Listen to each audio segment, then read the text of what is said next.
like that and push. You outboxed the fucking best boxer in the world for rounds. You beat him at his own game. Your game plan was perfect. It's perfect. He nicked it just at the end. He nicked at the end. He was fucking around. That's all it was. But that fight up until 10 was dead fucking level.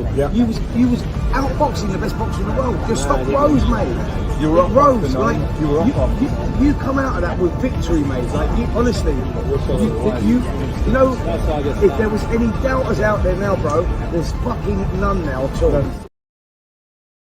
Right, if I was on the phone to the Chinese, local Chinese, it'd be egg fried rice, special fried rice, large, plain chow mein, shredded chicken chow mein, large, salt and chili king prawn, salt and chili chicken, kung po prawn, sweet and sour chicken balls, sweet and sour pork balls, shredded chili beef, beef in black bean sauce, mini pancake rolls, large pancake roll, curry sauce, 2 portions of prawn crackers. Bosh.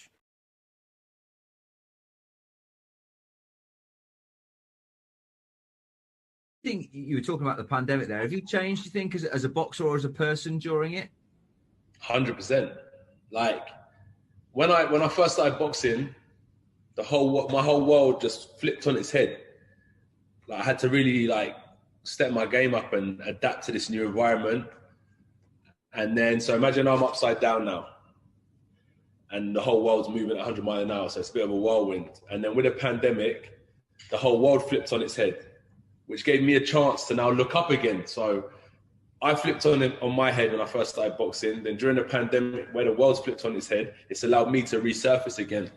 And I feel like in life, you always need to reset sometimes and go back to what the true meaning of what you're doing is, why you're doing it, reset with who you are, what your values are. And the pandemic's helped me do all that. On Saturday night, I'll be listening to Usyk versus Joshua exclusively live on TalkSport while I'm enjoying my Saturday night Chinese. Special fried rice, bosh. Special chow mein, bosh. Sweet and sour chicken balls, bosh. Sweet and sour chicken Hong Kong style, bosh. Salt and chili king prawn, bosh. Salt and chili chicken, bosh. Barbecue spare ribs, bosh. Roast pork Chinese style, bosh. Crispy aromatic duck, bosh. Chips, bosh. Prawn crackers, bosh. Curry sauce, bosh.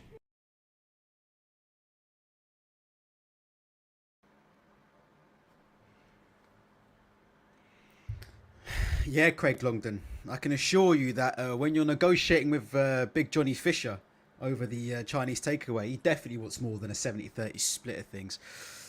All right, I suppose we better get the music going, innit? 1 second. Let's get the British boxing theme tune going here. I don't even want to be doing this episode, by the way, so if you want to hit the like button, hit the like button. I'm going to be pulling no punches. I do not want to be here. I do not want to be talking about shit like this. What I want to be doing is going and setting up my Barcelona tiki-taka formation for Pro Evolution Soccer with my 1 terabyte patch, which gives me access to over 1,000 real stadiums, yeah? All real players, yeah?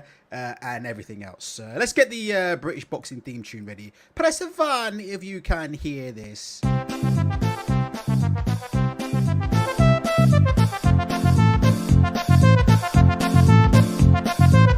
Hear that? Press 1 and then we'll get going.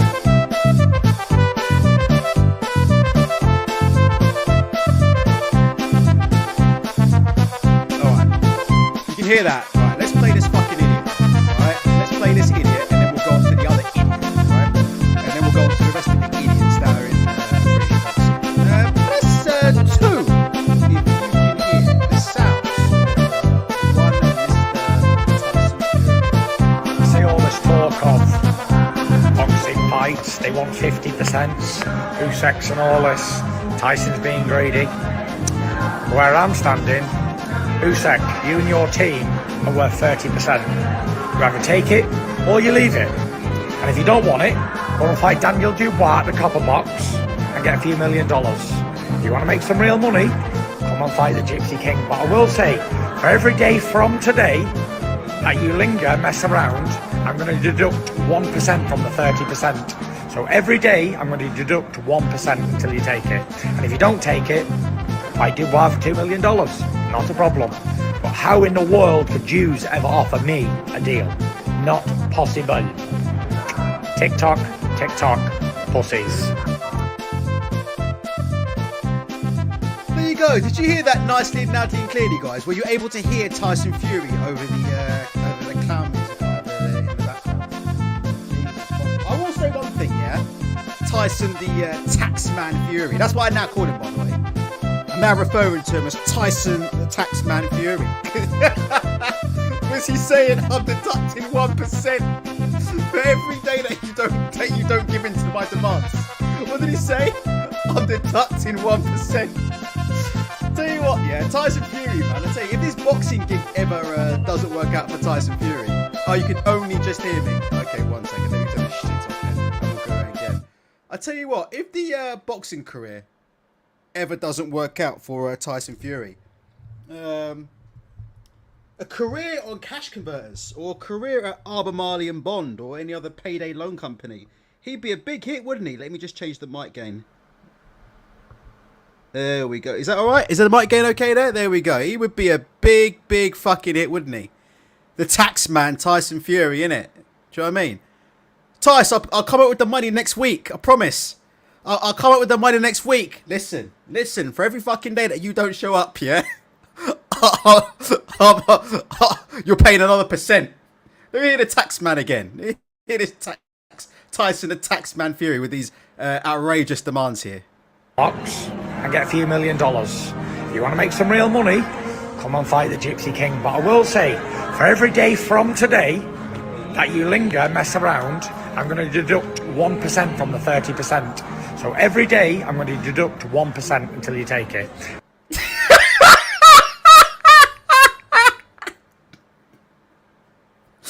Alright, you have to give him a pass. That was funny. Alright, that was funny. But it is what it is. But yeah, it is. Yeah. Brim up your mum says, can't pay. Fury will take it away. Oh my lord. 1% a day. Jesus Christ. It is what it is. Alright, look.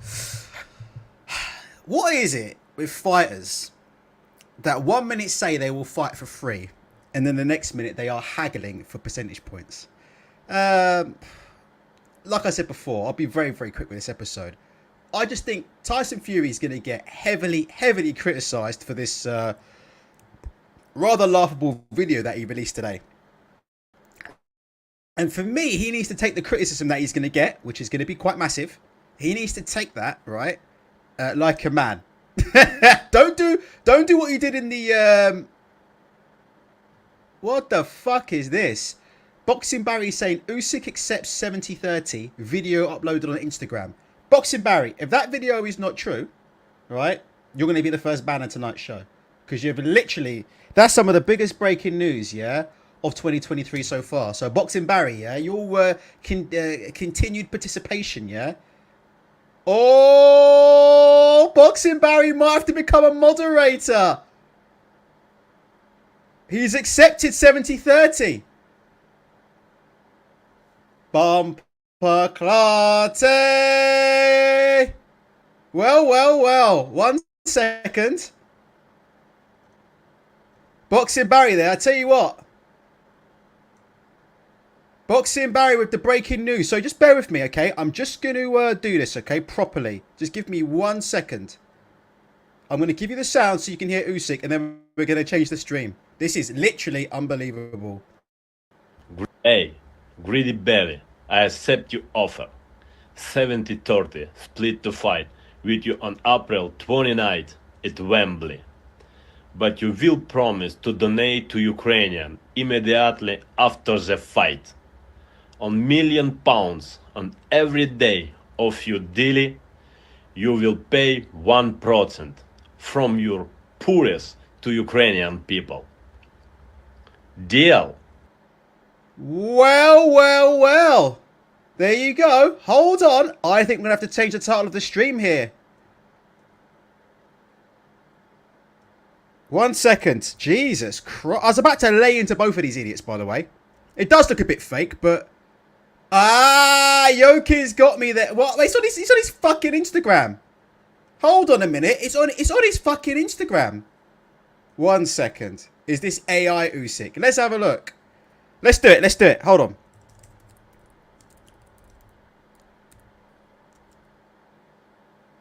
One sec.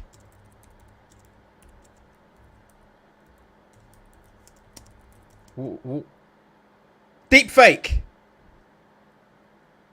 Oh, you guys, I swear to God. Do you know what? This is why can't be asked to do this show, because nobody can decide if it's real or not. Do you know what? I'm going with it. Fuck it. Seriously, I don't care. So annoying, honestly. It's why I can't. I'd rather be playing PES, to be honest. Just give me a sec.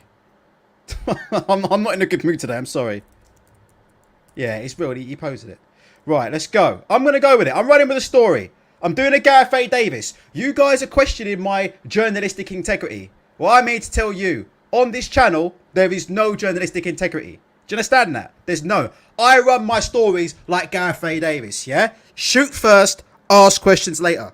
And if it's an Eddie Brooke or an Ebony Bridges, then we definitely shoot first and think about the rest later. Let's post this again. So, allegedly, yeah? Recall Boxing, you're pissing me off as well, asking me out for a fucking spar. Do you know who I am? Recall Boxing, asking me out for a spar. Be careful what you ask for out here, man. Be careful what you ask for, Recall Boxing. Because I'll tell you something, Recall Boxing. This sertraline, yeah, 25, 50 meg that I've been on. This sertraline is wearing off, innit? This sertraline's wearing off, so I'm starting to get a little bit above my station, Recall Boxing. But I'm very happy to have you here, Recall Boxing. Very happy to have you here. Right, shall we have a listen again? Is this real or is it not real? All right? You decide. Press 1 if you think it's real. Press 2 if you think it's not real. Hey, Greedy Belly, I accept your offer. 70-30 split to fight with you on April 29th at Wembley. But you will promise to donate to Ukrainian immediately after the fight. On £1,000,000 on every day of your deal, you will pay 1% from your poorest to Ukrainian people. Deal? Hey. Well, my headphones don't even fucking work at the minute. That's how fucked up this whole situation is. So, I know why, because I've got it on my headphones. Okay, I've got it, I know why. Okay. Alright. You guys are saying it's real. I very feel. So, I've changed the title of the stream. It looks like, if this is legit, this fight could be on. Will Fury accept this deal? DW23, why are you debating it being legit? Well, I don't know. Down here I had people telling me it's fake. But it is posted on his page, so we are going to run with it. Do you know what? Honestly, the timing is absolutely unbelievable. Absolutely unbelievable. Because literally, just as I was about to start laying into both of these idiots, all right? Because they're both idiots, right? Just as I was about to lay into both of these muppets, this starts happening. LD Phoenix is saying Tyson Fury is already taking a percentage off.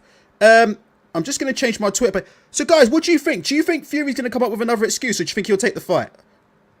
What do you think? Just quickly, just entertain me while I do this. Hold on. If Usyk has really accepted that 30-70 split, do you not think that it makes all of those idiots who were saying that he needs to hold out for 50-50, do you not think that it makes them look a bit stupid? If Usyk is actually taking, a 30-70 split, right? Do you not think, that actually proves? And again, I think Tyson Fury's been nothing but a fucking moron this last week and a half, 2 weeks, right? But can I ask you a question? If Usyk actually accepts a 30-70 split in Fury's favour, do you think that actually shows that Tyson Fury's tactics have worked all along? Press 1 if you agree, press 2 if you disagree. I'm just being honest, like. What do you guys think? If Usyk accepts a 30-70 split, because literally they have got, until the end of today, haven't they? To get this done, haven't they? They've got till the end of today because the WBA, let me get the rest of the news up. So the WBA have turned around and said the WBA have now announced that they will order Alexander Usyk to defend his WBA, IBF and WBO heavyweight world titles versus Daniel Dubois next, assuming no deal is done for Tyson Fury versus Alexander Usyk by the end of today, which is the deadline they previously set for the undisputed fight. So I'm just saying, right, if Alexander Usyk has really and truly accepted a 30-70 split in Tyson Fury's favour, literally on transfer deadline day. I feel like Jim White at the minute. If you want, I can get the yellow bar rolling across the bottom of the screen in a minute, yeah? Like Sky Sports News. Right at the end of transfer deadline day, Usyk's gone. If this is true, Usyk's gone from 50-50 to 70-30 in the space of fucking what? In the space of a few hours. We've gone from 50-50 to 70-30. So, what do you think? Do you think that if Usyk has taken a fight at that 7:30 split, do you think maybe Fury was right to press the deal? Do you think Speaks is saying it's all planned? Can I be honest with you? I think talking about splits is really fucking stupid. Should I tell you what I was going to come on and say? Basically, I was going to come on and say the following today, right? Let me tell you what I was going to come on and say. Until this Usyk video was released, right? I was going to come on and say the following. Tyson Fury's an idiot because at the end of the day, if you claim you're going to fight for free, right? And claim money doesn't matter to you, right? And claim money isn't the be all and end all.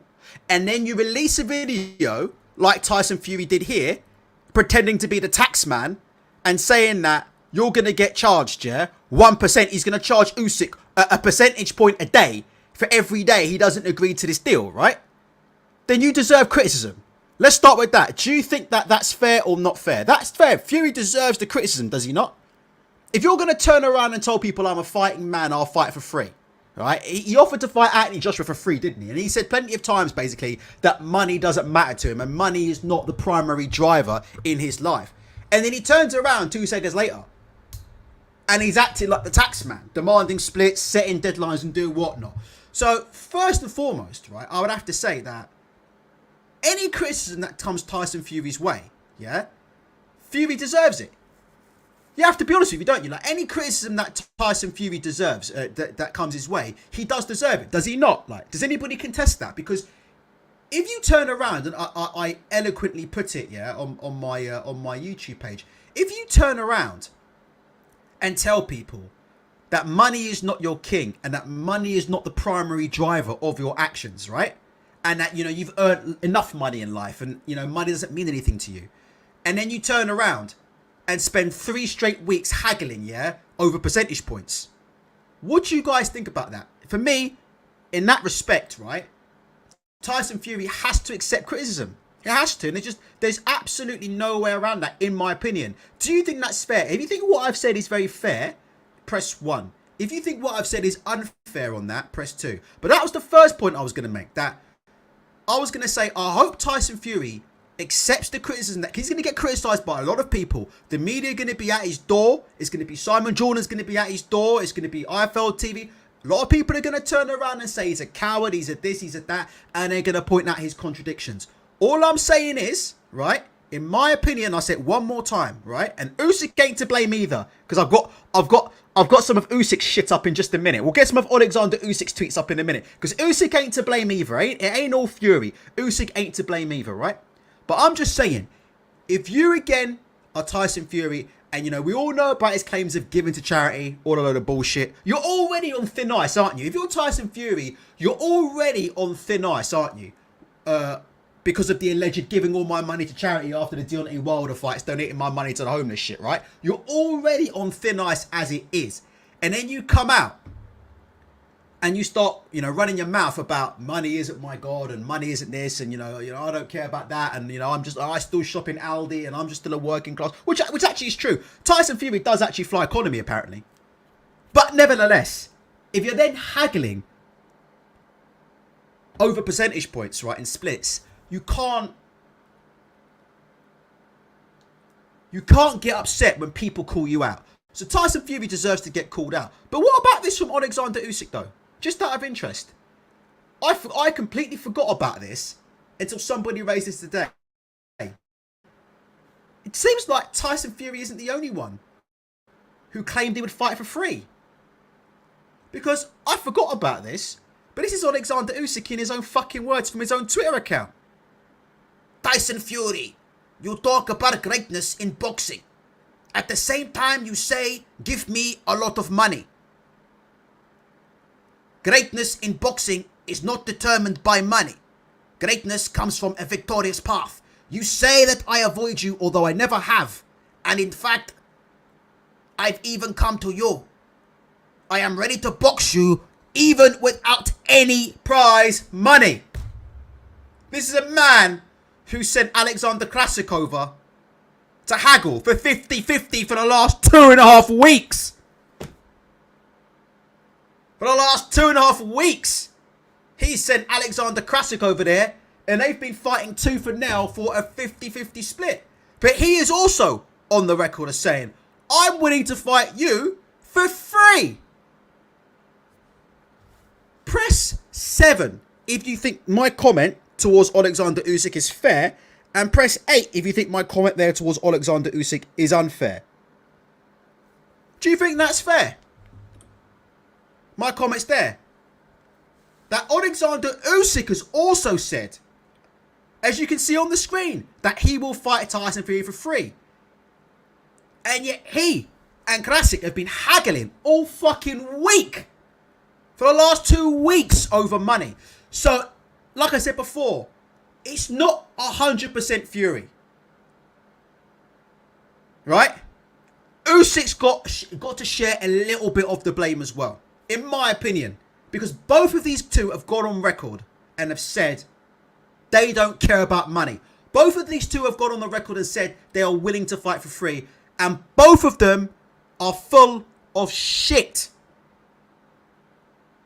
What do you guys think about that? Do you think that's a fair comment from me on Usyk? Because you know what? I completely forgot about this Usyk comment, you know, until today when somebody put this up on social media. I was like, shit.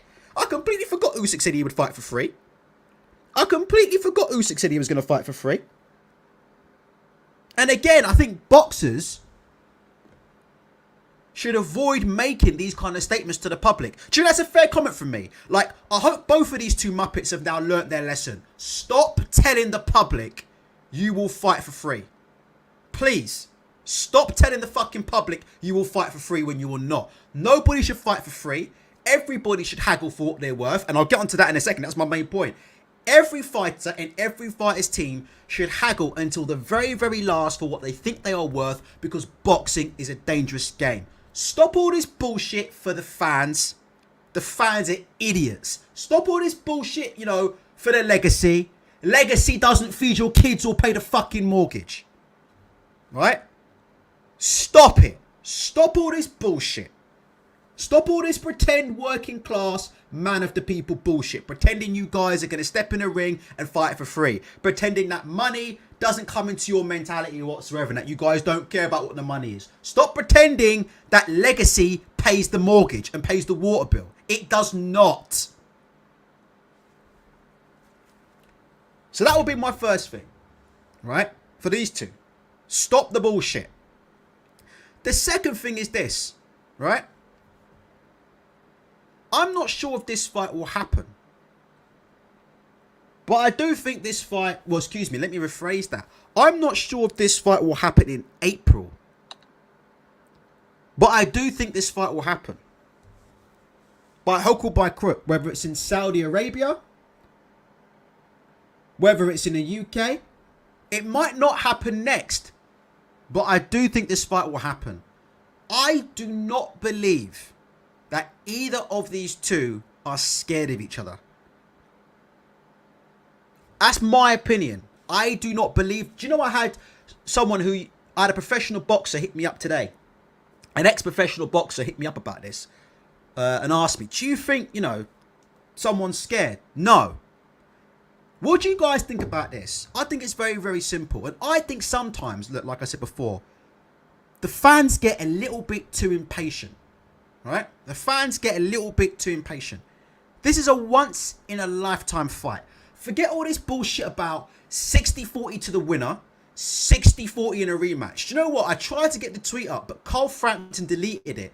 Carl Frampton did a tweet about 60-40, and I believe he's deleted it because he mentioned the name of somebody, and he had to delete it. I believe this is the revised tweet. But Carl Frampton says 60-40 to the winner doesn't work. Now, in his original tweet, which I'm sure he deleted, he said 60-40 to the winner doesn't work because I agreed to that once in a previous fight and then the other team tried to screw me in the rematch, or the other team tried to screw me the second time around. So, and Carl Frampton specifically mentioned the name of somebody in boxing, and I believe that's why he had to delete that tweet. But let me make it clear. I do think boxing fans are a little bit too impatient. Let me know what you think about this. This is my theory. This is a once-in-a-lifetime fight. A once-in-a-lifetime fight. Do not assume there's going to be a rematch. All right? Do not assume there's going to be a rematch. Any one of these dudes could retire if they win. If Usyk beats Fury, there's nothing more that he needs to do in the sport of boxing. There's nothing to say that he couldn't retire. And you know what Fury's like, right? So don't assume there's going to be a rematch. Assume there's going to be one fight. This is one of the biggest fights in the history of boxing. If you think that these teams, both sides, aren't going to negotiate as hard as they can and negotiate till the absolute end, then you are fucking crazy. Press 7 if you agree with me on that, and press 8 if you disagree. I'm not mad at Alex Krasuk for pushing for 50-50. That's what he's supposed to do. That's what he's supposed to do. As a member of Usyk's team, that's what he's supposed to do. He's supposed to go in there. It's not his job.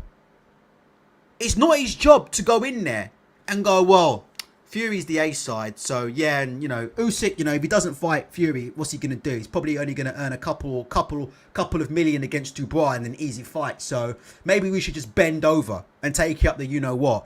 That's not his job.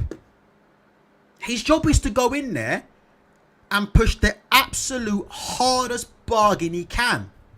Press 7 if you're with me on that, and press 8 if you disagree. That's his job. His job is to push the hardest bargain, because this fight's only gonna happen once. This moment's only gonna come once, and that's the point. And that's what you're doing.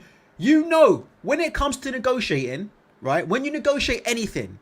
Anybody who's ever negotiated anything in their life, right? From negotiating on the fucking markets. You know when you negotiate on the market stall? I don't, because I shop at M&S. But you take my point, yeah? Do you know when you go and negotiate on the market stall, right? You know what they say about negotiating? Whoever's willing to walk away. Whoever's the one who's willing to walk away first is often the one with the upper hand in negotiations. You ever heard that? Or how you've got to be prepared to walk away in order to make a deal happen? You ever heard that before? Craig London hasn't been listening, which is not fucking surprising, is it? But anyway, oh, Jesus. Does that make sense? So, I don't have a massive problem with Krasuk going, yeah, for as high as he can. Right? Does Usyk really deserve 50%? That's not for me to decide. I've got my own opinions on whether Usyk actually really deserves 50% or not. But it is what it is, right? But exactly, Harry. You need to give the impression that you're willing to walk away. And that's what's happened here. You know? Negotiate hard.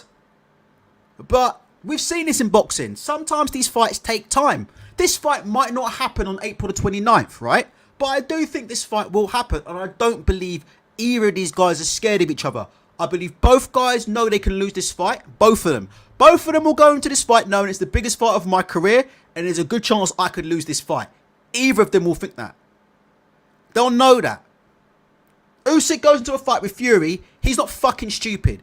He's massively disadvantaged in height, and he's massively disadvantaged in reach. He'll go into the fight knowing, look, could lose this one. Fury has struggled against smaller guys before. A lot worse smaller guys than Alexander Usyk. When was the last time he was ever in the ring with somebody as quick in hand and foot as Usyk? Donkeys ago, right? He will know going into this fight, look, if I'm not on my game, I can lose this. Both of them will know that. But this all, they're scared of each other. He's looking for a way out. I don't buy it. To be honest with you, I'll go through your comments in a minute. What do you guys think about that? Are you guys still with me? Press 1 if you're still with me.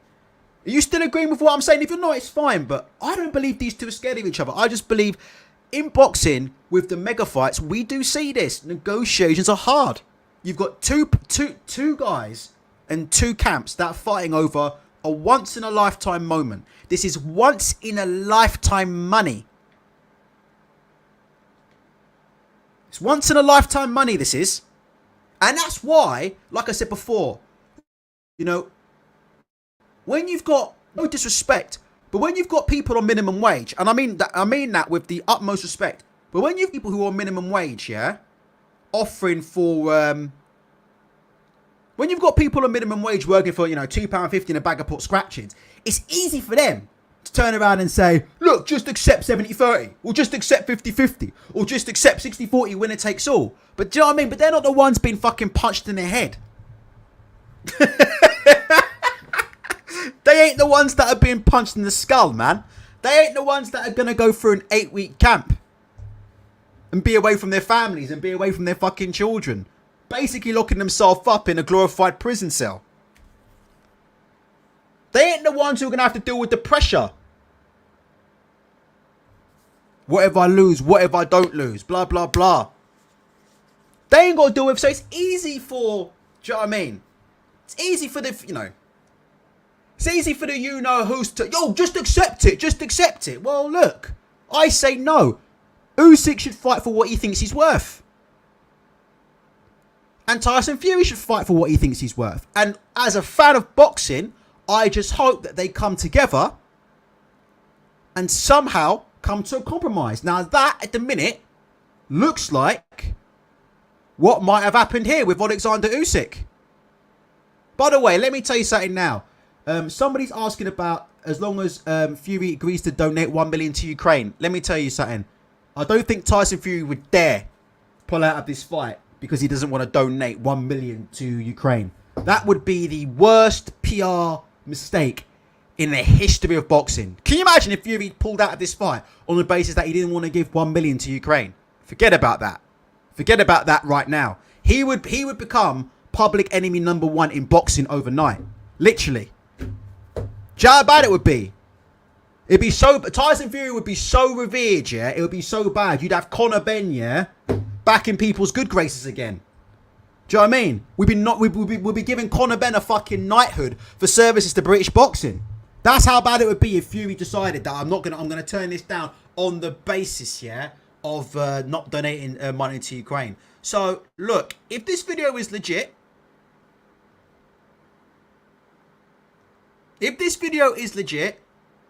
the bottom line of it is he's got nothing, he's got nowhere to go now but to accept it. If he doesn't accept it, I won't call him a coward because I don't believe he is, but everybody else will, and he'll have to deal with that. DW23 says that's why it's a genius play from Usyk. Plus, he actually cares about the Ukraine and wants the donation. Yeah, I won't call it a genius play when you go from 50-50 to 70-30 in a space of I do think people, not biased, but I do think people are seeing this story all one way, you know. Just no disrespect, but I do think people are seeing this all one way. Like I said before, if Fury takes the fight, Usyk's being knocked down from fucking 50-50 to 70-30 in a matter of hours, alright? So, look, I do think we have to sort of, you know... I think we have to put this into perspective here, innit? Not quite sure it's a genius move there, mate. Look, I'm honestly, people are going to say ultra's biased. I've got my Dragon's Den hat on right now. You know what I mean? I've got my Dragon's Den hat on right now, right? And I'm very, very happy that Alexander Usyk's accepting this fight because I like to see this fight. I think Alexander Usyk can win the fight on points. I think he can win it on points. In a very, very scrappy fight, I think he can nick it on points. Absolutely. But I'm just being honest, yeah? If you stood in front of the Dragon's Den, as you can see here, yeah? If you stood in front of the Dragon's Den and you told Duncan Bannatyne 50-50 or that's it. 50-50 or that's it. Yeah?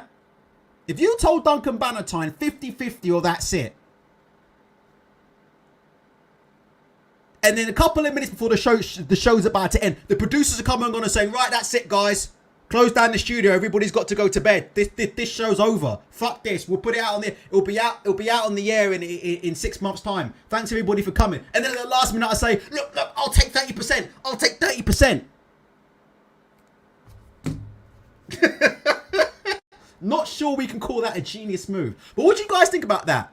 Are you guys with me on that or not? Okay, DW23 says, I was referring to the whole PR aspect, bringing the Ukraine situation into it. Yes. Yes. No, that I would agree with you with. Fury's, I don't want to say excuses because I would never accuse a professional fighter of being a coward. But let's put it this way. Any excuses that could be made right now are running thin on the fucking ground. Alright? Simple as that. And let me tell you something. I'm delighted for Daniel Dubois, a.k.a. the crash test dummy. Hey? I'm delighted for Daniel Dubois, a.k.a. the crash test dummy. Because he shouldn't be allowed anywhere near Alexander Usyk in the same ring. I love Daniel Dubois. But the man can barely tie his own shoelaces. He shouldn't be allowed anywhere near Alexander Usyk in a ring at any time or any given day. You know? If I was part of Daniel Dubois' team, and I said this on Twitter, if I was Daniel Dubois' team, I'd be sending out fucking restraining order against Alexander Usyk. I'll be sending a restraining order against Alexander Usyk. I'll be, honestly, if Usyk's within 30 metres of Daniel Dubois, below the bill, burying them fucking, you're burying them Ninos, innit? I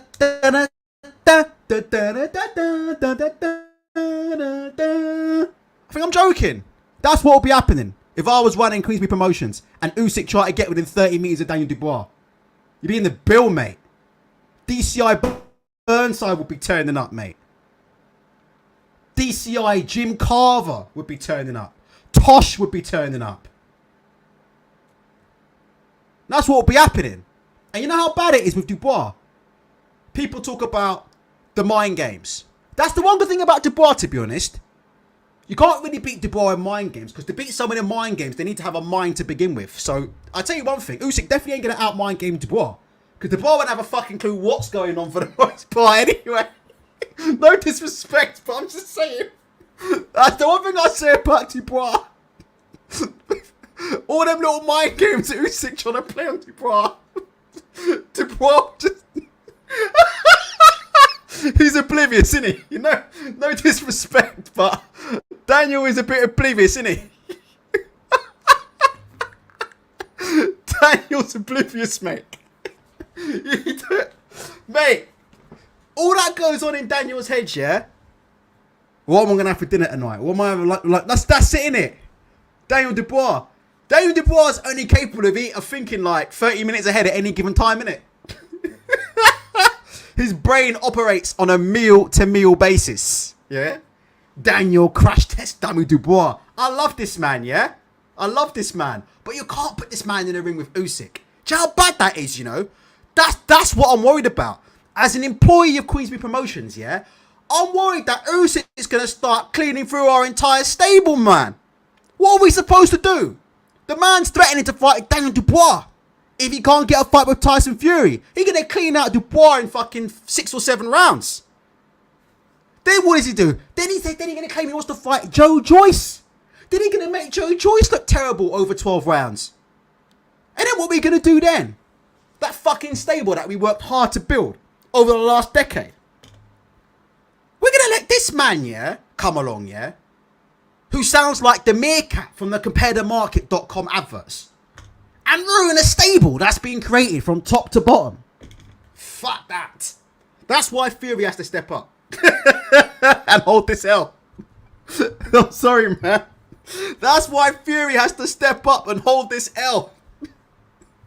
So if he loses, we can, at least we've still got Dubois and Joyce in the mix. Maybe by then Moses Atama will be on to 6 rounders by then, isn't it? Bacoli. Oh, well, I'd love to sign Bacoli, but you know what it is with Billy Nelson, isn't it?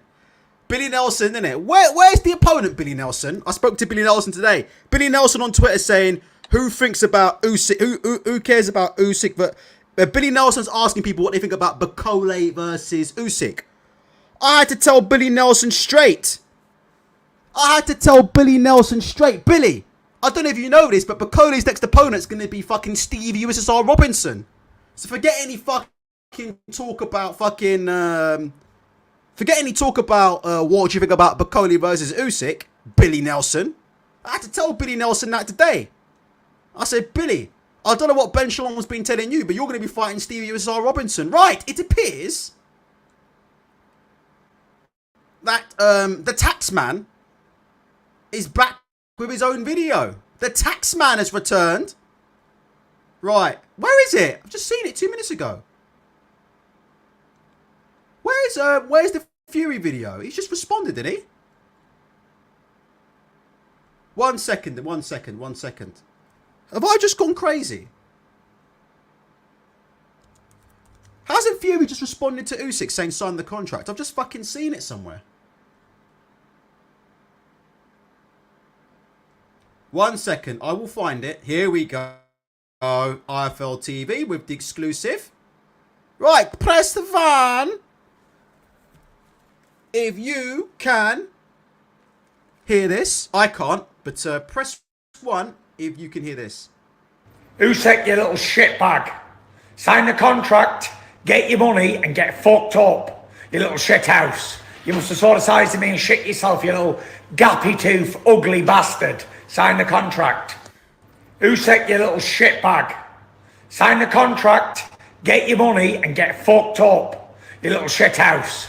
You must have saw the size of me and shit yourself, you little gappy tooth, ugly bastard. Sign the contract. Usyk, you little shitbag. My headphones have gone to shit. Sign the contract, get your money, and get fucked up, you little shithouse.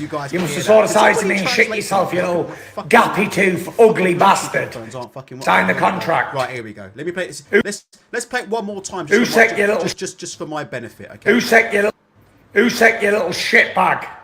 Sign the contract, get your money, and get fucked up, you little shithouse. You must have saw the size of me and shit yourself, you little gappy tooth, ugly bastard. Sign the contract. Well, this fight looks on then. This fight seems on to me. Gary Harrison says Fury actually sounds mouthful. Oh, here we go. Oh no, here we go. Hold on, let me ask you guys a question. If Tyson Fury takes this fight, are you guys going to give him credit or not? Because hold on a minute, because two minutes ago he was a coward, wasn't he? Not from you guys, but you know what I mean, on the internet.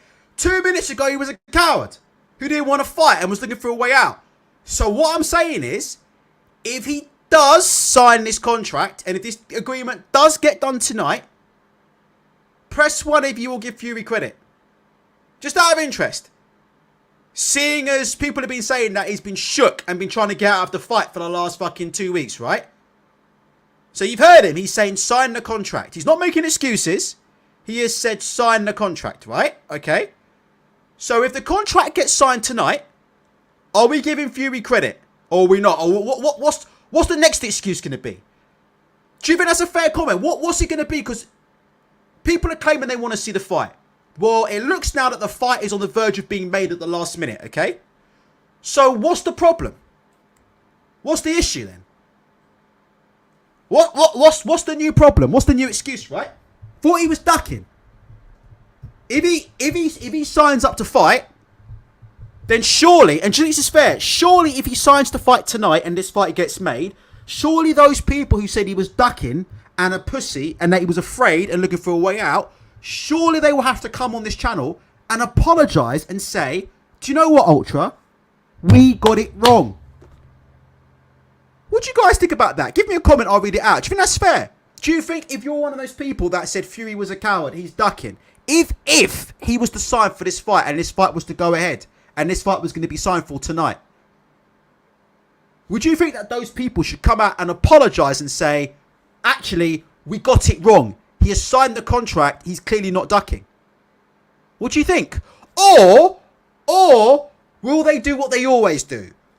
Which is make a bunch of bullshit comments on the internet, and then when they get proven wrong, they're going to hide. What do you think? What do you think? Is that what they're going to do? Are they going to hide? You know what I'm talking about? Oh, he's scared. He don't want it. He don't want it. And then when the fight's signed, these people go missing. These people go missing, right? These people go missing. But see, the internet don't never forget. The internet don't never forget. So if you're one of those people who has said that Fury's looking for a way out of this fight and doesn't want to fight, and he's ducking Usyk, and then he signs for the fight, then you have to come out and say, I got it wrong. Innit? And we all get it wrong. I get it wrong. But it's just a certain section of people, aren't there, who just seem to like want to pretend that they're right all the time, innit? Joe Wall, right, let me start reading out your comments. I'll tell you what, the likes and dislikes must be atrocious right now. We've got 150 in the chat and 43 likes. This is one of the worst shows I've ever done in my life. I do apologise. But at the same time, right, I came on preparing, yeah, to lay into both Fury and Usyk for this fight not happening. And within literally fucking 2 minutes, literally, of me about to get into flow, Alexander Usyk comes out of nowhere and tells everybody, yeah, I'll take 70-30. And Fury's now turned around and said, well, sign the contract. So we've gone from about to have a massive discussion over the collapse of this fight. And I was going to start talking about, well, who is to blame for this fight not happening? And all of a sudden, at the absolute last minute, it's looking like this could happen. A few of you are saying that you believe the fight was already signed from day one.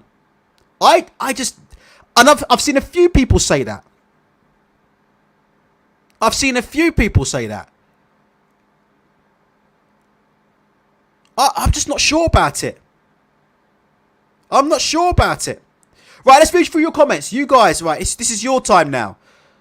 Rum Up Your Mum says, I think Fury's had his head in the gram tonight, but fair play. Let's get it on. Listen, if Usyk was to sign tonight for 70-30, I'm going to get criticised the fuck for saying this, but I'm sorry.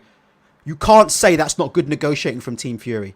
You can't. I'm sorry. If you knock a man down from 50-50 to 70-30 at the last minute, you can't tell me. You cannot tell me that is not the good negotiating. You can't. Especially if the fight gets made. For me, that's the best of both. That's almost the best of both worlds. The fans are happy because the fight gets made and you get what you want. And when Usyk probably beats Fury, he'll get what he wants. Big Bois says, Tyson Fury will be respected for taking the fight, but he must not be insanely confident if only willing to take 70-30. DJ N1 says, will those provisos about Ukraine get agreed though? If they don't, if it ever comes out that the reason this fight doesn't happen is because so-and-so doesn't want to negotiate a million pounds to Ukraine,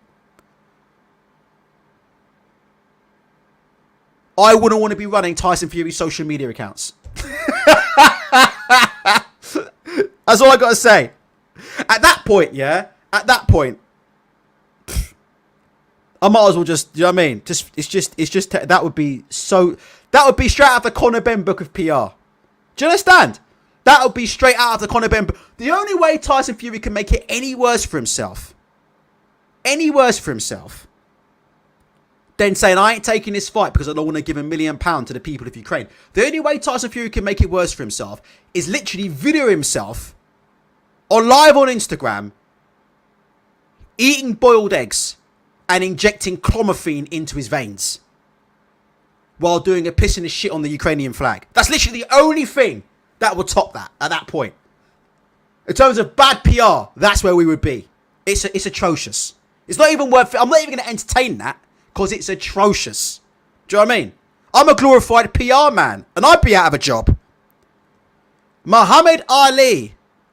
It's clear avoidance on behalf of Fury. If it's 70-30 split, if rumours are anything to go on, I was under the impression that once Fury became champion, he would clean up. Usyk calling his bluff. Can I ask you guys a question? Genuine question, right? This is just a big if, right? I'm going to ask you an if, okay? If Tyson Fury signs to fight Alexander Usyk, am I right in thinking that if he signs to fight Alexander Usyk, right, his last couple of fights would be Wilder, White. Chisora, and Usyk. Am I right in thinking that? So would I be right in thinking that in Fury's last 5 fights, he would have fought Usyk, Wilder, and White? If that's the case, that is some run of fights. But do you not think though that's some run of fights? If you said a couple of years ago that Tyson Fury will become WBC champion, and then he would defend against Wilder, Dillian White, and Alexander Usyk, what do you think? That seems to be pretty fucking decent to me. Do you not think? I'm not. You guys know me. I'm not a big resume guy. I don't give a shit about resumes because I think resumes. I'm interested in who's going to win fights, right? And I don't think resumes really tell you who's going to win a fight per se. They can be an indicator, but I don't think they're the strongest indicator of who's going to win a fight. But can I ask you, if Fury takes this fight, he would have defended his WBC title against Deontay Wilder, Alexander Usyk, and Dillian White. Well, is that bad? What do you guys think? Is that bad or good? That seems pretty decent to me.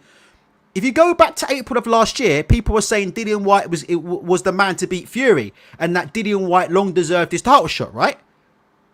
Go back to last April, and people were saying Dillian White was the guy that was going to beat Tyson Fury.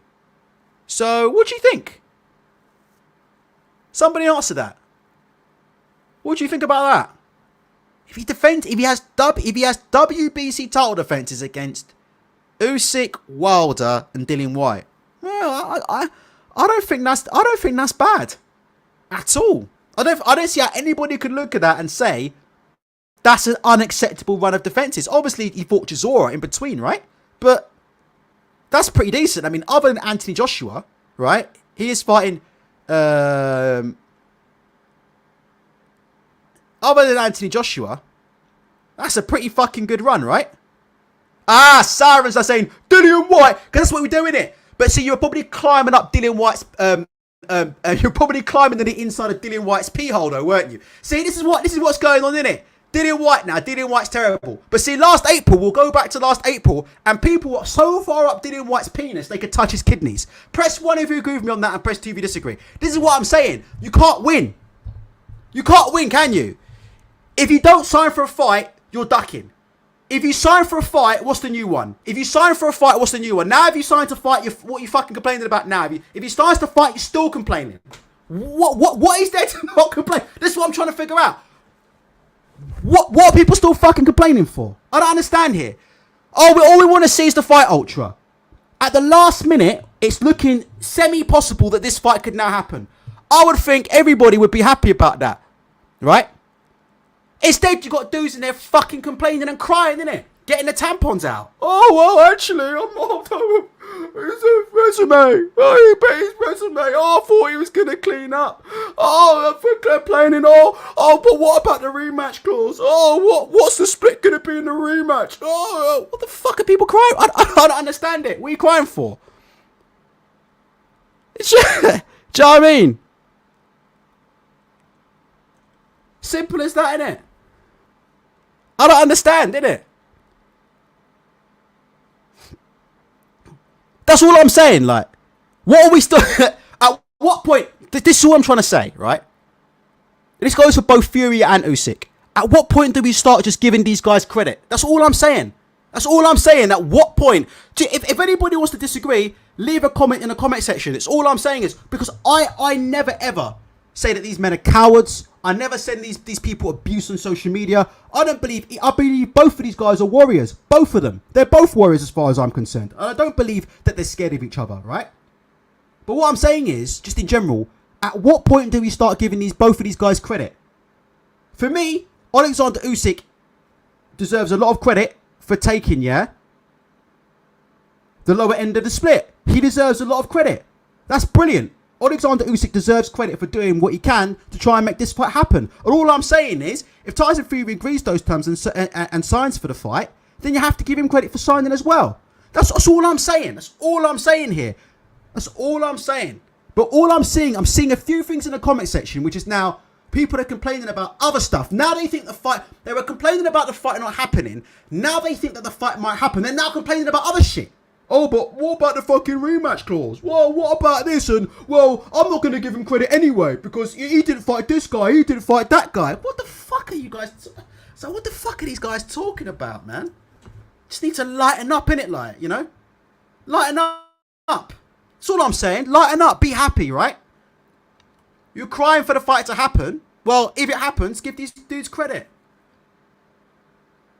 Let's go through the latest on the news. I'll get heat for that, by the way. That's how stupid people are. I will get heat for that.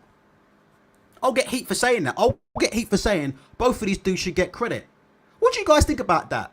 Press 9 if you agree with me on that. That if this fight gets made, we don't want to hear any more fucking complaining about resumes. We don't hear any more complaining about should have fought this guy, should have fought that guy. The fight got made. Be happy. Let's start talking about who's going to win the fight.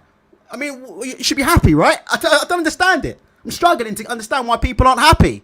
You should be happy the fight's happening, right? You're saying you want to see Undisputed, right? Spend all week on fucking Twitter. Spent all week on Twitter crying about how boxing fans are getting screwed. Oh, the boxing fans are always getting screwed over. We haven't seen an Undisputed since Lennox Lewis. Always the fans getting screwed over. There's a little glimmer of hope now, isn't there? There's a glimmer of hope that by the end of the day, something significant might be happening. Go in the chat. What if this doesn't happen? Yeah, exactly. But we know what that is, don't we? We know what that is because the truth is, there's certain people out there who claim they want to see this fight happen, but they don't. Do you agree with me on that? Press yes if you agree with me on that, or press no. I think we know the truth. There's certain people who claim they want to see this fight happen, but they don't. They don't want to see it happen. We know that they don't. That's why. That's why they're fucking off about this breaking news. That's why they're pissed off, innit? They don't want to see it happen. What they want to do is cry and moan and complain endlessly. Yeah, Shevin says, yeah, people are still mad at Gervonta Davis and Ryan Garcia. Like, why? They're fighting. What else matters? Exactly, the fight's been made. Like, that's it. Like, who gives a shit? It's made now, innit? That fight's made.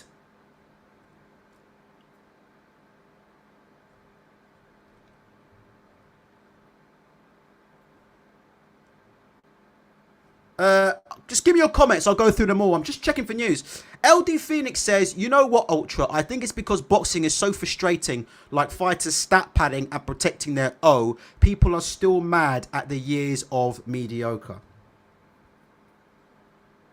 Oh, it's a fair comment, isn't it? But I don't know. Maybe I'm wrong. If I'm wrong, let me know. Maybe I've got this all wrong. I just thought that this news would excite people. Let's see what the comments are saying. I thought this news would excite people.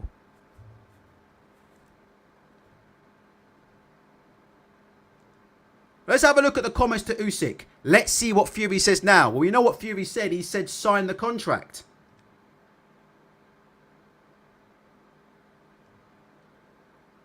Fury's going to get whooped. He could do. Yeah, he's going to get whooped. If he doesn't get whooped, you'll never hear from these people ever again.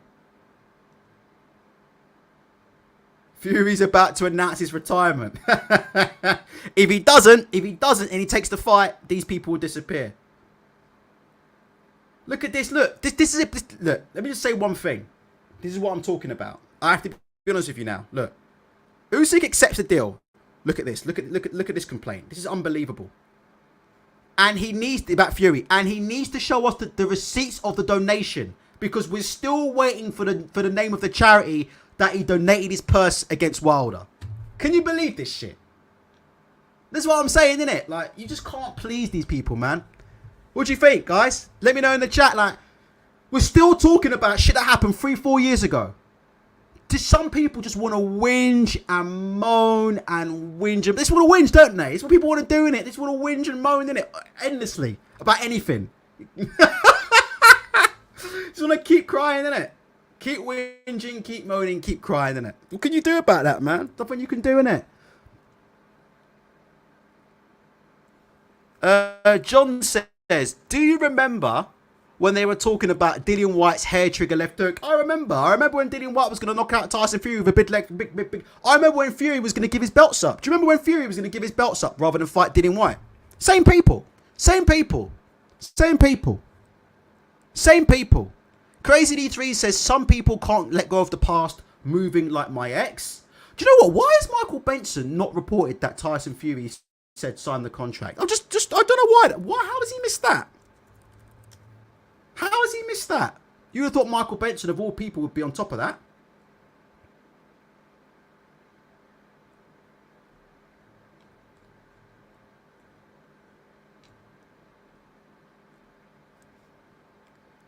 Damien P says, not really winching, it's holding frauds accountable, to be honest. Here's what it is. DJM1 says, there is an element of reality in that, though. That will have to be in the contract about Ukraine, or Fury ain't paying. Like I said before, it wouldn't be a good look for Fury if he did that. If I was on his team, I wouldn't advise that. because that's terrible. LD Phoenix says, hard for White to land the left hook from the southpaw stance. So that's what we're saying, isn't it? I don't know. Always seems to be something, doesn't it? It always seems to be something. Casa Calling says, boxing in general is on the decline. And yes, the years of padding out careers has frustrated the boxing scene, especially when we need the flag carriers to keep boxing alive. Look, I'm just saying, when good news happens, embrace it, man. If good news happens, embrace it. If Fury doesn't take the fight, by all means, just pile in on him. Whatever, fine. If he doesn't accept or comes up with an excuse, by all means, pile in. But, you know, if there's a chance the fight's going to happen, I just thought people should be happy. Right, let's have a look here. I'm just going through some other comments. Big up to Jason Walker in there, blah, blah, blah. Jason Walker's saying, haters just want... Can I ask you guys a genuine question? I'm going to be honest with you. Genuine question. I'll get in trouble for asking this, but I'm going to be honest. Do you think there's a certain section of people on the internet who would prefer it if Tyson Fury didn't take this fight? Do you think that? Just out of interest. I'm just asking. Do you think that there's a certain section of people on the internet who would prefer it if this fight didn't happen tonight? I'm looking forward to it. But do you think there's a certain section of people whose asses are beginning to fall out a little bit? Because when you call out someone for ducking, when you spend week after week saying that somebody's ducking, and then they sign to fight, what does that say in it? Do you know what I think? I don't know, you know. I've got this theory, not the majority of people, but I've got this theory that there's just a small section of people on the internet, a tiny minority of people on the internet who don't actually want to see this fight happen. That's my opinion. They don't actually want to see it happen. What they want to do is they like to accuse people of being cowards from their keyboards. They like to accuse people of ducking and being cowards. But they don't. It's a bit like the Dillian White fight. I remember when that fight got signed. Do you remember? And as soon as it got signed, literally, the next hour, we started hearing about arbitration and purse splits. Do you remember that? Literally, like, I thought, my God, the fight's done. Everybody's going to be happy. And then do you remember, within literally 30 minutes, the next one was, yeah, but do you know what, Dillian? Do you know what, Ultra? There's going to be an arbitration. And then if Dillian wins the arbitration, that means they're going to have to undo all the purse split. And then that means that the fight might not. Do you remember that? Do you remember? Press 1 if you remember all that.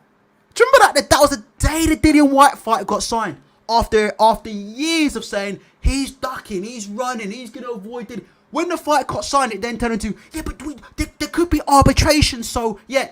And then, do you remember the lawyer was coming on Talk Sport and shit? The lawyer was coming on Talk Sport talking about, you ain't giving Dillian's mum no tickets. Do you remember that one? The lawyer was coming on Talk Sport, you ain't giving Dillian's mum no tickets. Do you remember that one? And they were met and crying about that. How dare Warren and Fury do this? Warren and Fury ain't even giving Dillian White's mum no tickets for the fight. This is dreadful. Oh, if I was Dillian, I'll tell you.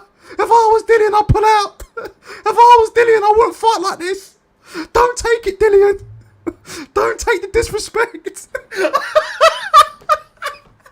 Do you guys remember that shit? Do you guys do these Muppets think that we can't remember what they say? Do these people think we can't remember what they say and shit? That's what they were saying, isn't it? Like, oh, Dillian, shouldn't take that, man. They're not even giving your mum tickets. That's what makes me think, sometimes you wonder, innit? Do they actually really want to see the fight? Or do they just like to basically abuse people on social media? I think I know the answer to that question. I apologise if you're still with me. I'm not going to go anywhere because I just want to be around if something significant happens. So if you do want to just, if you do want to just go and get a cup of tea, or if you want to do something, by all means do so. Don't feel you have to be glued here. I'm planning to stay for a little while because I want to see if this fight gets signed. Does somebody know what time, UK time, the WBA are saying this has to be done by? Does anybody know? Or maybe they'll apply for an extension. Does anybody know what time UK time the WBA's deadline is? This is 2 hours ago. The Championships Committee had ordered Usyk Dubois, but this was vacated to give priority to Usyk versus Fury. The deadline expired last Friday and an extension was granted until today at 5 p.m. Does anybody know what time that is? Therefore, at the end of this period, the combat between Usyk versus Dubois will be ordered. Well, let me tell you something. Dubois versus Usyk, you ain't going to see a lot of combat in that fight. Especially if you're Daniel Dubois. That's such a terrible style matchup. That is such a terrible style matchup. Dubois versus Usyk. Jesus Christ. Forget that, man. I don't want to see Daniel get hurt like that, man. I don't want to see Daniel get hurt like that. So, guys, it's an open forum right now. If anybody wants to drop a comment in. At the minute, we're just waiting for news. So, Jason Walker is saying we've got 1 hour left. So we should know within the next hour-ish, yeah? Crazy D3 says the WBA aren't going to do anything. Well, you never know, innit? Maybe they'll make up one of them fake belts. The WBA are the kings of making up fake titles. Maybe they'll just, maybe they'll make up a fucking WBA Intercontinental Anti-War belt or something and make them fight for that. The WBA always putting belts out of their fucking ass, left, right, and centre. Thomas says, can we slag off Conor Benn while we wait? Oh, Jesus Christ.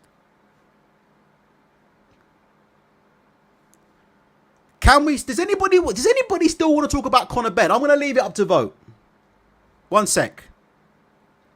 I'm going to put it up to a vote. Give me a sec.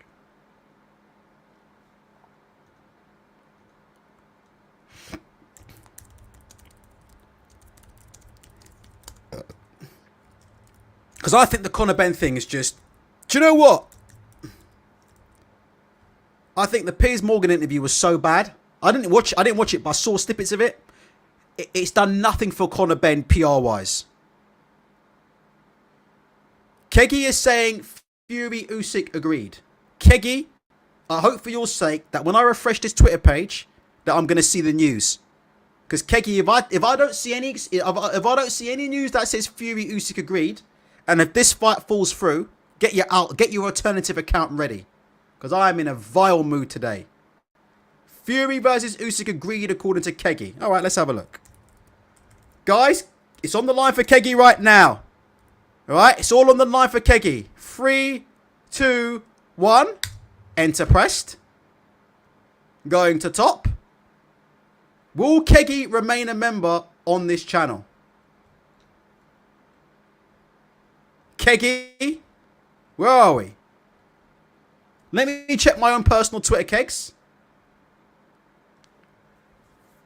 Let me quickly, before I give Keggy the benefit of the doubt, let me check my own personal Twitter page, Keggy.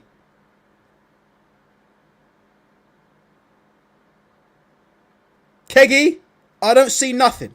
Where are you getting that news from, Kegs? Where are you getting this news from? Fury versus Usyk agreed, we on for April the 29th. Keggy, where are we getting? What's the source? What's the source of the information?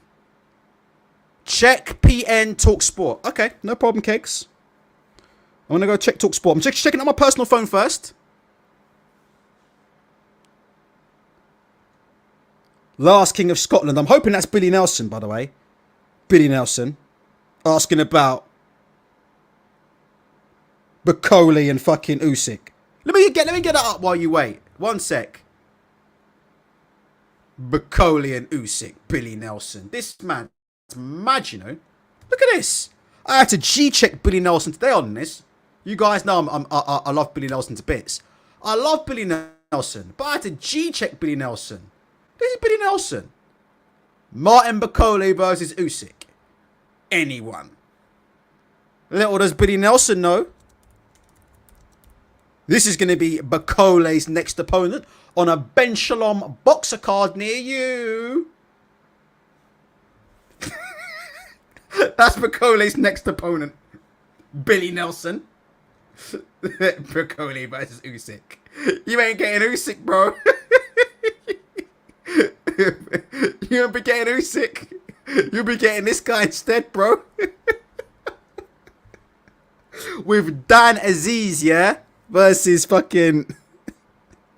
With Dan Aziz versus Joshua Buatsi on the undercard. Right. Keggy. Where's this TalkSport link, Keggy? I can't see it.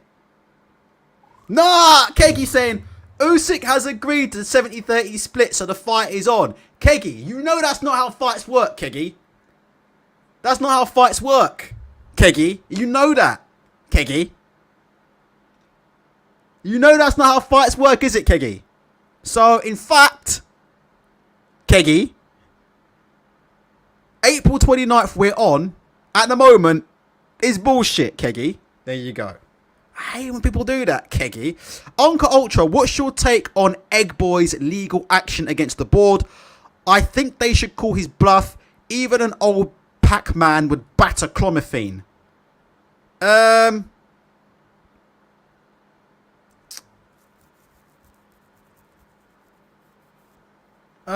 don't know. I don't think things are going very, very well for Conor Benn. Period. That's all I've got to say. I don't think things are going too well for Conor Benn. And yeah, at the minute the British Boxing Board of Control aren't buckling, are they? They seem like they're up for the fight with Conor, so we'll have to wait and see. I'm not sure if he has a leg to stand on. Again, all I will say is this, and then we'll move on. I'll have a look at the poll. I don't think anybody wants to talk about Conor Benn. Oh, 60% are saying yes, they do. All right, we'll talk about it in a bit. But Eddie Hearn's been twisting things again. He keeps saying that the British Boxing Board of Control have said they don't recognise VADA as per the Billy Joe Saunders case. And Rob Tebbert said what I've been saying for the last 6 months. That is unequivocally false. Billy Joe Saunders was completely different because the substance that Billy Joe Saunders got found with, which is oxidifrine, is not banned out of competition when he took it. Quite simply, the reason why the British Boxing Board of Control couldn't do anything about Billy Joe Saunders is if Billy Joe Saunders had been found with oxidifrine on a UCAT test at the time he got found with it, he'd have been fine, he would have passed, because you can only face a ban or doping ban if you take oxidifrine in competition, which I believe is on the day of the fight or just before the fight. So I believe it's either on the day of the fight or a certain amount of hours before the fight. That's when oxidifrine is illegal as per the WADA code. So bottom line is, Billy Joe Saunders would not have failed a UCAT test. If they'd have turned up on the same day as VADA and done the same test as VADA and they'd have found oxidifrine, Billy Joe Saunders would have been allowed to continue because oxidifrine is not banned out of competition. So Billy Joe Saunders did not violate anything in terms of the World Anti-Doping Agency code. Billy Joe Saunders never ever violated the World Anti-Doping Agency code. Conor Benn would have, because Conor Benn would not have passed the UCAT test, because clomiphene is banned at all times. In competition, out of competition, it doesn't matter. It is banned at all times. If you are ever found with clomiphene in your system, you have breached the World Anti-Doping Agency code. Billy Joe Saunders did not violate the World Anti-Doping Agency code. So it's more bullshit that's been put out there in the media to try and take your mind away from what's going on here. And that's what I'm saying about this Fury versus Usyk stuff. Fury versus Usyk happening isn't good for certain people, because there's certain people that don't want any more scrutiny to come Conor Benn's way, right? They don't want any more scrutiny to come Conor Benn's way, do they? So the last couple of days with the whole Fury's a ducker, he's avoiding Usyk, has been a welcome break, hasn't it, for certain individuals. So they definitely don't want to see this fight happen, because if the fight does happen, within about 2 seconds, people are going to go back to asking, yo, where did these fucking eggs come from? This so-called egg whitening powder or whatever it was. Where does this shit come from? Who's the manufacturer? Who's the manufacturer of this egg white powder that the WBC believe is the reason for the positive test? The WBC believe that a supplement, yeah, or some kind of egg white powder, or some kind of supplement that contains egg whites is the reason for the positive clomiphene test, right? So who is the manufacturer of this substance? Don't you think that professional athletes deserve to know who the manufacturer of this substance is? Therefore meaning that other athletes don't go down the same road that Conor Benn did. But of course, we'll never get to the bottom of that, because it's all a load of you-know-what, isn't it?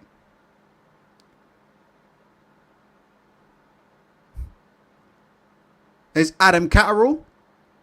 Some fans, including me, said it's a 50-50 split. Just get the fight on. I'll be honest with you. I don't want to get into the whole splits thing, but the 50-50 split thing, I don't know where that's coming from. That's just my opinion. The whole 50-50, the whole Usyk deserves a 50-50 split because he's got 3 belts.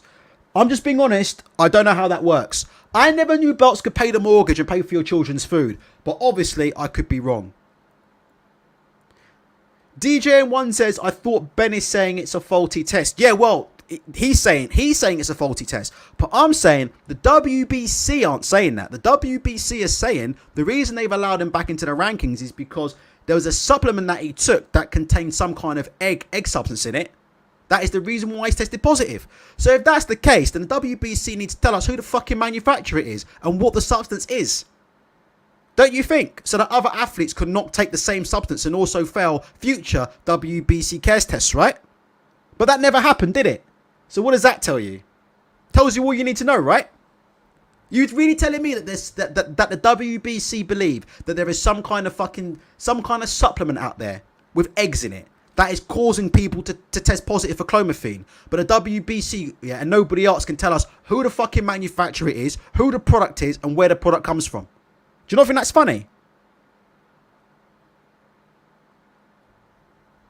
So that tells you that that's BS. That tells you that, in my opinion, the WBC do not believe that it really came from that. Make sense? The Piers Morgan interview was a disaster. We all know that. You know, I thought, like I said, I didn't watch it. I saw bits of it online. I thought the bit where Conor Benn had his dad Nigel come on is just so cringeworthy. I mean, it's why would you do that? Why would you do that? I mean, he's coming on here and he's talking about, and Nigel's coming on, and Nigel's saying shit like, if I thought my son was a cheat, I would hang him out to dry. No, you wouldn't, Nigel. Stop it. Nobody believes that shit. Just stop. Does anybody believe Nigel? It was cringeworthy. Nigel come on going, oh, listen, believe me, if I knew my son was a drugs cheat, if I knew my son was doping, I'd hang him out to dry. Would you, Nigel? Give me a fucking break. Talking about a guy in Nigel Benn who I love to bits. But you're talking about a guy who used to ride with Tony Tucker and fucking, what's his name? Pat Tate. Press 1 if you know what I'm talking about there. Talking about a guy that used to roll with fucking Tony Tucker and Pat Tate. And he'd go jumping on Piers Morgan. Telling us stories about how he'd shop his own son and if he knew he was taking dodgy substances. No, you wouldn't, Nigel. No, you wouldn't. Just stop it. Why are you even on the show? The whole thing is dreadful. Somehow Conor Benn has somehow made it even worse, in my opinion. You know, I just think the British Boxing Board of Control are determined to see this through, you know. I'm being serious, you know.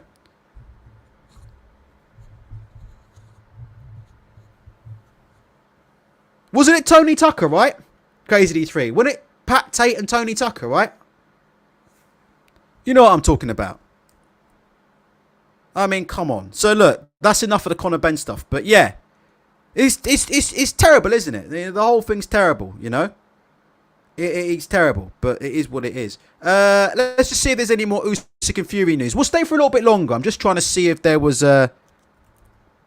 just trying to see if there's any more Usyk and Fury news. So this was legit because you can see Usyk's posted it there. Let's just see the reaction to Usyk. I tell you what, there's Andy Gattenby. Let me tell you about this guy. Do you see this guy here? Andy Gattenby, yeah? This guy, Andy Gattenby, is one of the very, very first people I ever met in boxing. And I met him down in a gym. Well, I was actually going to watch a spar. And there was a world-class boxer who was there that day. And the world-class boxer was there doing an appearance. And people were doing some sparring. Just, you know, sparring just to give people something to watch. And I went down there. And I think Gattenby might have been... Was he sparring? I think Gattenby was sparring that day. He's one of the nicest guys in boxing, this guy. Really good guy, great guy. And I'm really glad that he's made a bit of a success of himself. One of the first people I ever met in boxing. And a really fucking nice guy. Really. And it's hard guy as well. Hard man, but a really nice guy. And he's got time for anybody. So let me just say big shout out to Andy Gattenby. He's a really, really sound guy. Because most people you meet in boxing are fucking full of shit. He's a really good dude. Right, he's applauding Alexander Usyk. Yes, King Richard, we know Fury's responded. We went through it about an hour ago. We know Fury's responded, mate. We know.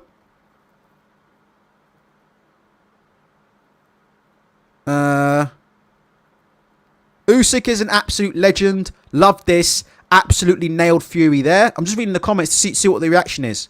Listen, it's great PR for Alexander Usyk, isn't it? It's absolutely great PR for Alexander Usyk. And let me tell you something. If you're a British judge and you're thinking of giving Fury the dodgy against Usyk, gee, can you imagine that? If you're a British judge and you're thinking of giving Fury the old Howard Foster against Alexander Usyk, you better think again. Because this is about more than just boxing. I think this is gonna eclipse everything. You've got Ukraine in the middle of a war, and one of their biggest sportsmen is fighting for undisputed. Let me tell you right now, Tyson Fury better win that fight cleanly. He better win that fight cleanly, because let me tell you something. This is about a little bit more than boxing.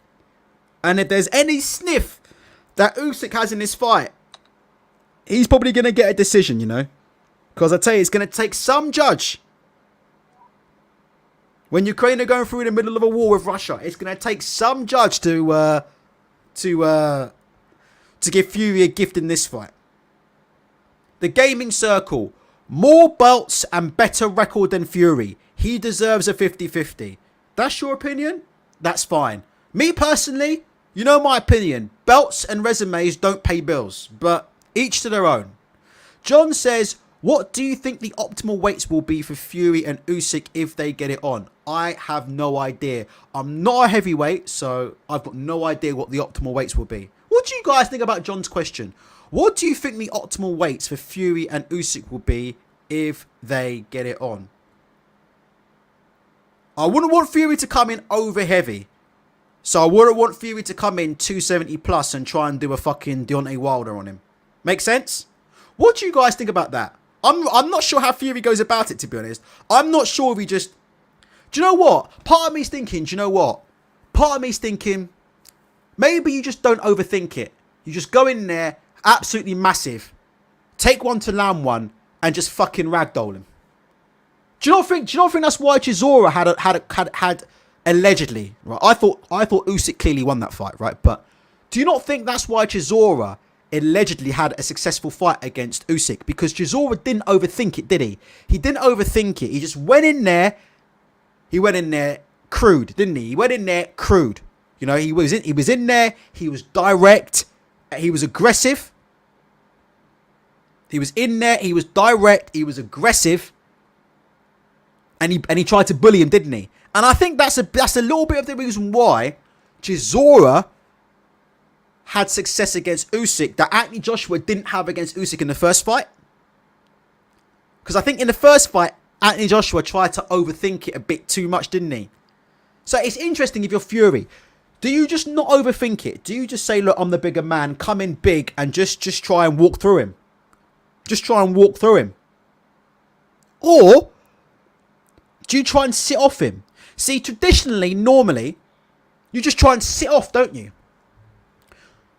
Traditionally, you just try and sit off and just use height and reach.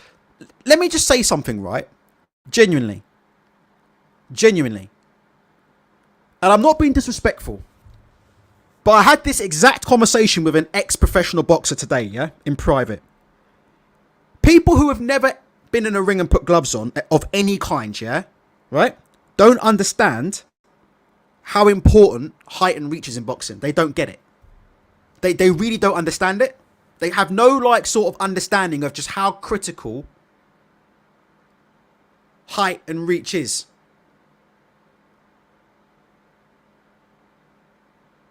It's massive. I don't think people understand that. Like they come up with all these stories about, look, you can do this, you can do that. Trust me. Jump in the ring, and I know Alexander Usyk is different, right? So we give Usyk the benefit of the doubt because Usyk is a once-in-a-lifetime fighter. He is a once-in-a-lifetime fighter, yeah? Usyk, yeah? But I'm just saying, you guys have been in, who have been in, yeah? Or have been in with somebody who is infinitely taller and rangier, know how hard it is. It's unbelievable. I can't explain it. For me, I've said before, for me, it's the hardest thing in boxing, other than getting in with somebody who has just heavy hands. Other than getting in with somebody who could hurt you with any shot at any given time, I would say the next hardest thing is height and reach. It's just ridiculous. Do you know how many times, and again, I'm talking about bargain bucket boxing, right? The bargain bucket level, but do you know how many times at bargain bucket level I've seen guys who have just got no ability, no skill, but they just give people problems. They give people problems because they're just so tall and so rangy. You just can't get near them. And to get near them, you have to open your sight. It's hard, man. It's a massive task. It really is a massive task. I don't think people appreciate how big the task Usyk is taking on, you know. It's a big one. And people need to understand that, you know. All this fucking nonsense that you're seeing online. And again, the reason why, and this is no disrespect to anybody in this chat, where's Recall Boxing? Because what I said to Recall Boxing was only a little joke, and he's disappeared ever since. I hope he's not coming to beat me up. Recall Boxing, let me know if you're still about. But this is the problem, right? This is my belief. My belief is the reason why people talk about resumes and blah blah blah, you know, resumes, splits, pay-per-view numbers. I believe it's a ruse to get away from the fact that they don't actually know anything about boxing because they've never actually been in a boxing ring before of any kind. And I genuinely believe that, you know. I believe that's the reason why some people are so fixated on pay-per-view sales, ticket sales, resumes. What they try and say is, they'll try and say stuff like, well, that's just the eye test. Do you ever hear that before? That's just the eye test. We're going to forget the eye test. Forget the eye test. But when you're talking about who's going to win a fight, yeah? When you're trying to figure out who's going to win a fight, well, the eye test matters because for me, like I said before, when a big fight happens, right? Sugar Hill Stewart isn't going to go away and look at Alexander Usyk's resume, is he? Right? You following me? Press 1 if you're following me. When Tyson Fury goes into this fight, if he signs, right? Do you think Sugar Hill Stewart's going to look up Alexander Usyk's resume on BoxRec and go, well, he fought this guy, but he lost to this guy, or he fought this guy, or he did this guy? No, he's not. Do you think he's going to look at how many tickets are sold? Do you think he's going to look at how many pay-per-views he sold? Do you think he's going to look at A side, B side? Does that make sense? It has no place in professional boxing. It doesn't. It only has a place on the internet. That kind of talk makes sense. The resumes, the pound for pound list, all that kind of chat. That only has a place on the internet. It has no place in actual practical boxing. A professional boxing coach would look at Alexander Usyk. They wouldn't look at his resume, and they would look at his style, wouldn't they? They would go on the eye test. They would look at him and they would say, what do we think he's open to? What do we think he's not open to? What things does he do well? What things does he not do well? How does the things that let's look at the things that Usyk does well. How likely is it that he'll be able to do those things against Fury? Look at the things that Fury does well. How likely is it that he'll be able to do those things against Usyk? Does that make sense? That's what happens. If resumes and pound for pound lists and pay-per-view numbers and all this stuff actually meant anything, or if it was very, very significant in terms of who would win a fight, do you not think these coaches and trainers would be studying it and would be on it 24/7? But they aren't. Press 1 if you agree with me, press 2 if you disagree. Does that make sense what I'm saying? Don't follow what these dudes are saying on social media. Follow what the professional boxing coaches are doing. Follow what's actually happening in the gym. In the gym, when big fights get made, right, they're studying footage of the opponent. They're going on the eye test. They're not studying resumes. They're studying footage. So I do think that the reason why people do that is to try and get away from the fact that they don't understand boxing because they've never been in the ring. And my point is, I think there are people who are downplaying the size of the task that Usyk faces. If he wins, it's a huge win because physically he's completely and utterly outmatched. And it's a big deal. So if he wins, he deserves incredible amounts of credit. John says, how do you think Fury is going to cope with Usyk, bearing in mind, besides Wilder, Fury's toughest fight was Cunningham, who's a poor man's Usyk? I don't think Cunningham's anything like Usyk, to be honest. I don't think Fury's ever fought anything like Alexander Usyk. I'm not sure how Fury goes about it, but I think there are two ways he can go about it. I think what he can do is to start off the fight, he should just try and sit off Usyk and just put the jab out there and see how Usyk try and breaches, see how Usyk tries to get inside and see what Usyk does. If he's not able to pick off Usyk from the outside in an incredibly boring fight, he's going to have to step on the gas and step on the gas hard and hang his chin out to dry and try and bully Usyk out of the fight. That's my opinion. What do you think about that? So round 1, you've got to come out. You've got to stay behind that jab. And that's why I'm not convinced that he should come in heavy. Actually at all. Because I think he's going to need the feet. Because Usyk's very, very clever at distance, you know. He sits just in the pocket at the end of the jab, Usyk. He sits just in the pocket at the end of the jab. And he throws feints and he throws feints. But what people don't understand about Usyk is, and this is what people don't understand about boxing. That's why they're banging on about resumes all the time, right? When Usyk's feinting, he moves his feet behind the feints. That's why when we talked about Anthony Joshua, yeah, and we talked about getting your lead foot on the outside, okay? Remember we were saying Anthony Joshua needs to get his lead foot on the outside and stuff like that. But you know what we said about, it's not as simple when you get in the ring with somebody like Usyk, yeah, about getting your lead foot on the outside. It's easier said than done. You can't just move your foot to the outside and Usyk's going to stay there. You move to the outside, Usyk's going to move to the outside again. You move to the outside, Usyk will move to the outside. So straight away, you've got a battle of the lead feet against the guy who's got infinitely quicker feet than you. But not only that, Usyk moves his feet behind feints. So he stands there just in the pocket, just short of the jab. And he's dipping, he's moving his head, he's feinting shots, he's moving in, he's moving, and then he's moving to the side. And what fighters tend to do with Usyk is, and the reason why he's so good at getting outside foot position, is A, they can't keep up with him. They cannot keep up with him in a battle of the lead foot. But it's because he disguises his footwork so well behind feints. Like I said before, he's sitting there in the pocket, and he's moving, and he's feinting, and he's throwing touch shots at you, and he's throwing all kinds of shots at you, right? And you spend so much time trying to see what he's doing and figure out what he's doing, that you can't see him edge to the outside, or just edge that lead foot to the outside, or edge that lead foot to the outside. Bang, and here comes the left hand over the top. Press 1 if that makes sense, press 2 if that doesn't make sense. Do you understand what I'm trying to say? It's not just a matter of, oh, just get your lead foot on the outside.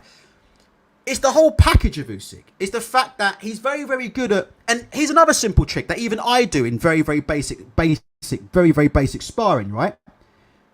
Someone starts trying to get to the outside of you, right? So if someone starts trying to cut you off, right, and stop you getting outside foot position, here's something that I'll try and do. I'll go the other way.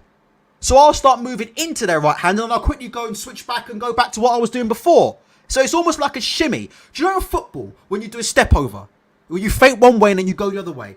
Usyk will do that as well. So if you start cutting him off and you start beating him to the lead foot position, and you start getting your lead foot on the outside, he'll start going the other way and walking into your right hand, and then he'll quickly switch back and go and get lead foot position again. Does that make sense? So he'll shimmy. He'll quickly go one way and start moving into your right hand, throw a few shots, feint, and he'll switch back around. He'll quickly switch back around and go back to getting outside foot position again. So he'll shimmy you. So he's not just moving in one direction so that people can fucking, constantly get into rhythm and start to read him. If you start cutting him off on that right-hand side, you start cutting him off, okay, I'll move the other way. Actually, no, I'm going to go back and move back to the way I was moving before. Does that make sense? Press 1 if you get what I'm saying. And people can't keep up with it. His footwork is too much, but also it's the feints. Because when you're feinting at somebody, and this is what happened to Anthony Joshua in the first fight. When you feint somebody and they bite your feints, their feet stop. Does that make sense? When you throw a feint and people buy feints, their feet stop. So you feint and then you move out. You're going to beat them a lot of the time. And that's what he does. Feints. You see Anthony Joshua in that first fight. Holding his feet, Anthony Joshua. Holding his feet. You see Anthony Joshua moving his head around. Moving around. Tensed up. His shoulders high. Tensed up. He's not sure where the shots are coming from. And you see how badly Usyk was beating Anthony Joshua to the... Usyk was completely blindsiding him. Completely... At some points, honestly, Usyk was almost Lomachenko in him. Completely 180ing him from the back and hitting him with all kind of shots.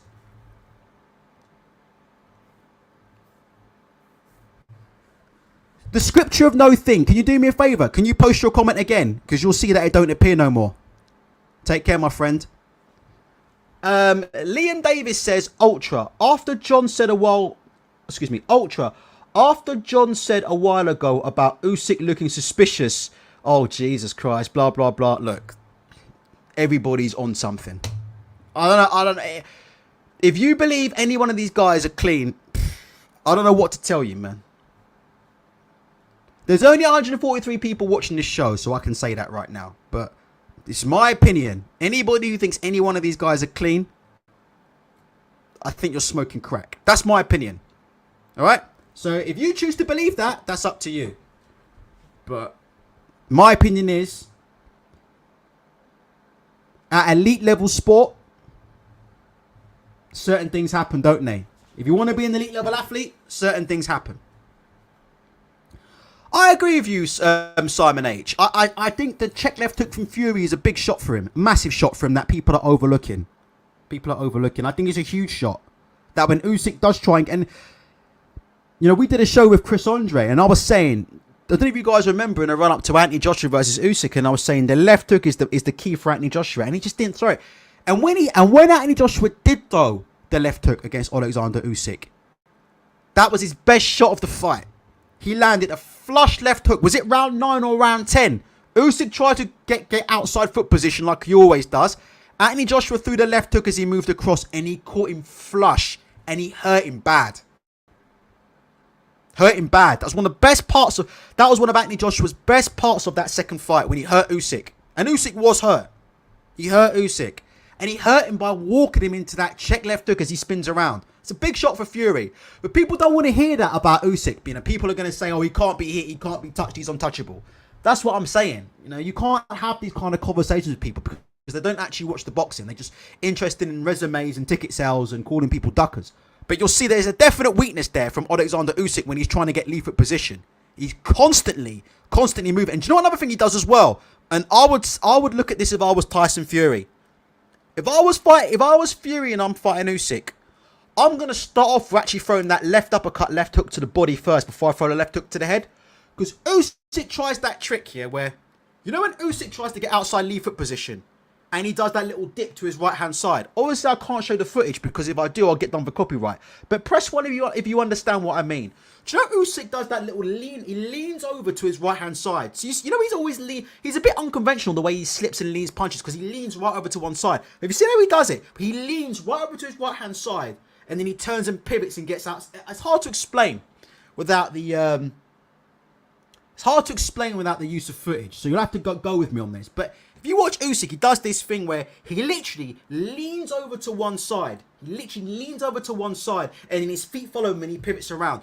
You see when he leans over, he does that lean. Throw that left hook to the body. That will stop him, because you know what a lot of fighters do? A lot of fighters like to try and headhunt. And because he does that lean, he can still roll under the left hook. But if you throw it to the body first, what will happen is that will take away his ability to duck. That's a terrible, terrible explanation, but hopefully you guys are with me on that. That's a terrible explanation. But I'm saying, when Usyk tries to get lead foot position, he does this habit of leaning right over to his right. He literally dips over to his right, yeah? He dips over to his right. And there's a few fighters out there that can see he's vulnerable to the left hook, but they keep trying to go head first. And what he does is he rolls it. He rolls underneath it.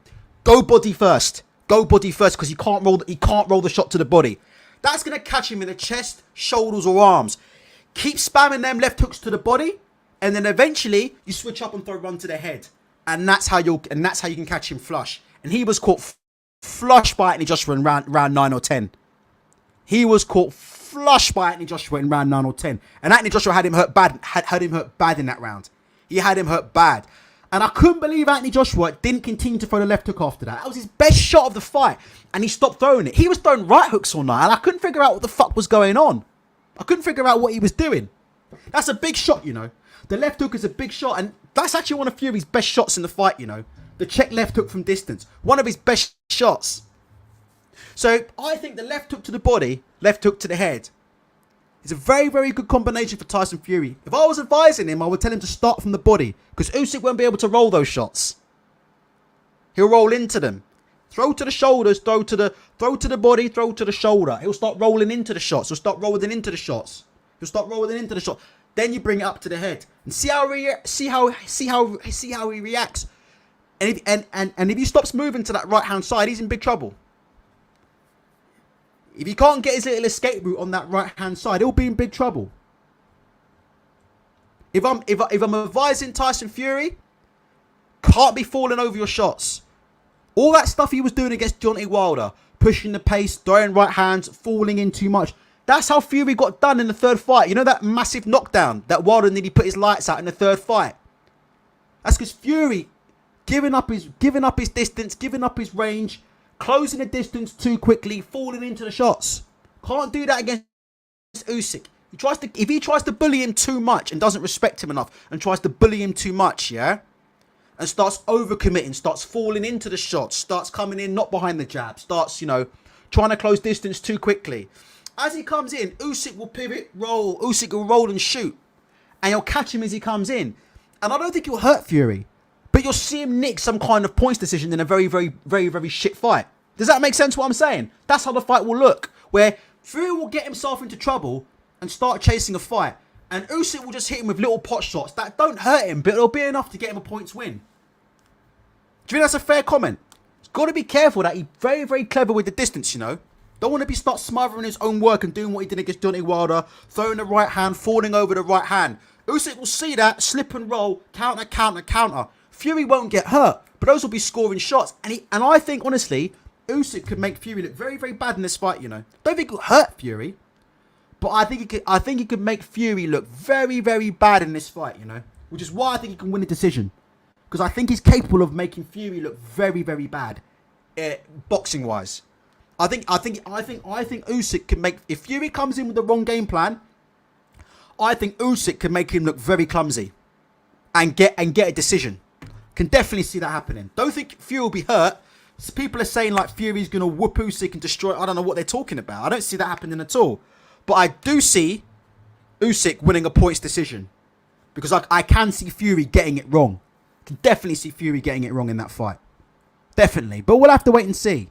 Hey, Dench, what's framing? I don't know what that is. Tell me. Fury will use framing to keep Usyk at bay. I don't even know what that is, mate. Tell me what that is. Right. Let's have a look. I don't think we've got any more news, you know.